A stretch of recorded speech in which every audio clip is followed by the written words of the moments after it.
उन्हाळ्याच्या दिवसात शरीराला थंडावा मिळणं खूप गरजेचं असतं. म्हणून आपण कलिंगडाचं सरबत किंवा ज्यूस बनवणार आहोत. तर इथे मी एक पातेलं घेतलं आहे. पातेल्यामध्ये उकळून पूर्णतः गार केलेलं दूध घेणार आहे. इथे मी 1.5 ग्लास दुधाचा वापर केला आहे.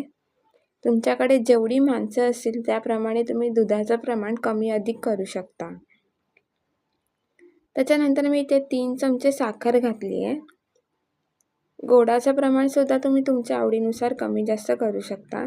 आता ही साखर जी आहे ती आपल्याला पूर्ण विरघळून घ्यायची दुधामध्ये.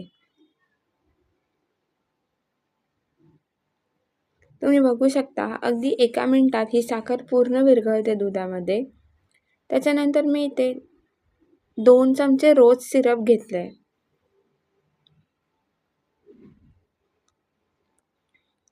आता या रोज सिरप आपल्याला हळूहळू करून त्याच्यात मिक्स करून घ्यायचं आहे. कलर अगदी छान येतो याचा आणि चवीलाही खूप छान लागतं हे सरबत.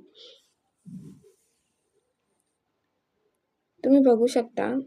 आता कलिंगडाचा ज्यूस म्हटल्यावर कलिंगड तर येणारच, तर म्हणून मी कलिंगडाचे असे छोटे छोटे पीसेस करून घेतलेत.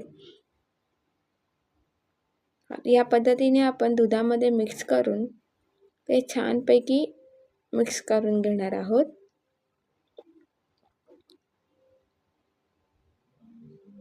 खूप छान लागते हे सरबत प्यायला कलिंगडाचं.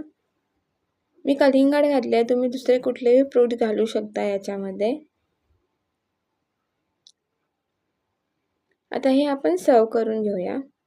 तुम्ही जर लगेच पिणार असाल तर लगेच सर्व करा, नाहीतर तुम्ही हे फ्रीजमध्ये ठेवून देऊ शकता.